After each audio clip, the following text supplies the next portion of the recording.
L'Ukraine a perdu un F-16, encore un, le troisième en moins d'un an. C'est l'armée de l'air ukrainienne qui l'a révélé via un communiqué le 16 mai 2025 vers 3h30. Le contact a été perdu avec un avion F-16, écrit ce communiqué. L'avion effectuait une mission visant à repousser une attaque aérienne ennemie. Une situation d'urgence s'est produite à bord. Le pilote a éloigné l'avion d'une zone habitée et s'est éjecté avec succès.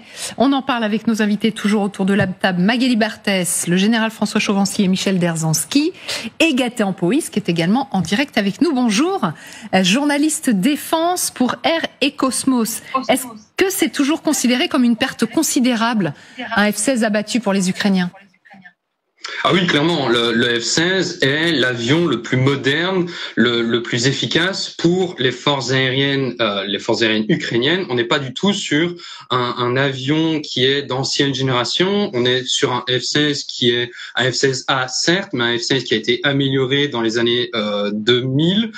Donc vraiment, on n'est pas sur un petit avion. On est sur un avion qui tire des missiles au standard OTAN. On est sur des missiles IM-9 Sidewinder, donc un missile RR courte portée, ou des missiles AMRAAM très longue portée.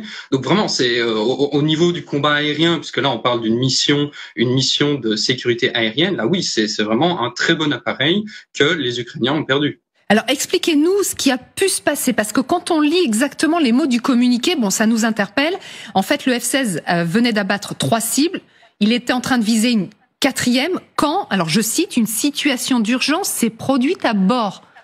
Ça veut dire quoi?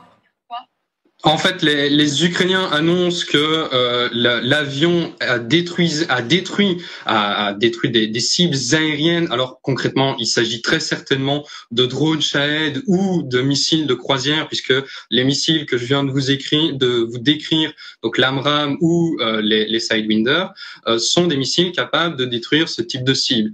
Les Russes ne survolent plus le territoire ukrainien, les F-16 ne survolent pas le territoire russe. Donc concrètement, on est vraiment sur une sécurisation de l'espace aérien détenu par les Ukrainiens. On n'est pas sur un avion qui est tombé en Russie ou en territoire ukrainien contrôlé par les Russes.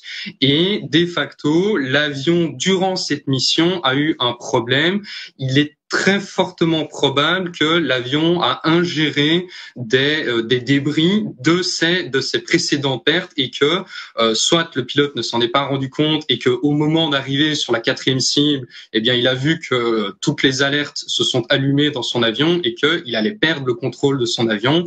Et juste avant de perdre le contrôle, il a réussi à le rediriger vers une zone non habitée, s'éjecter et de voir son avion s'écraser. Ça, c'est une possibilité. Une autre possibilité, c'est le tir canon à très courte distance, où là, littéralement, on n'est pas sur un tir de missile, puisque ces avions sont équipés de missiles.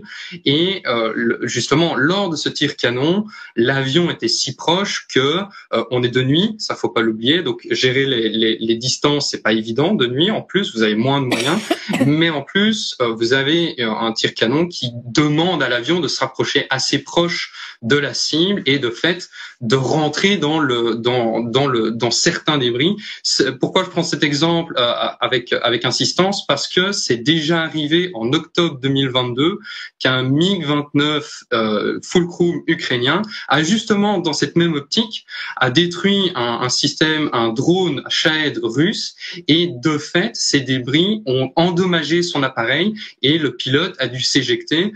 On parle de dommages très sérieux, hein. Vraiment des débris ont traversé la verrière de l'avion, et le pilote avait même fait un selfie où on le voit avec une trace de sang. Son casque avait été même touché. Donc ça peut être très dangereux comme mission. Ça a l'air simple, vous tirez vos missiles, mais une fois que vous n'avez plus de missiles, il faut pouvoir utiliser son canon, mais de ne pas trop se rapprocher et de pouvoir être très vif pour pouvoir éviter les champs de débris. Est-ce que c'est une priorité pour les Russes de détruire les avions de chasse occidentaux?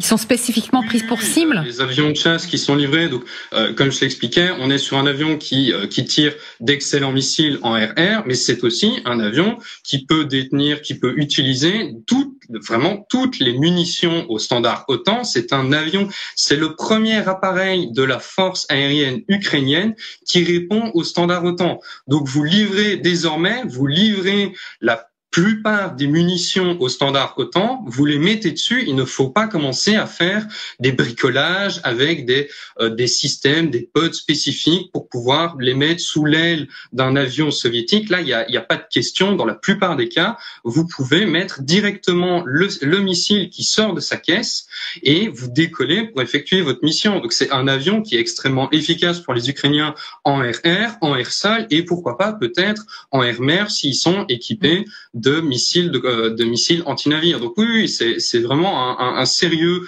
problème pour les Russes, à tel point que les Russes avaient au départ pensé utiliser des avions radars pour les localiser à très longue distance et utiliser des systèmes S-400, donc des systèmes anti-aériens très longue portée. Eh bien, résultat, les Ukrainiens ont effectué, dans le courant des 2 dernières années, des frappes accrues sur ces systèmes et, au passage, ont réussi à détruire deux avions radars russes. Donc, c'est vraiment, c'est quelque chose qui est pris très au sérieux par les Russes actuellement. Oui.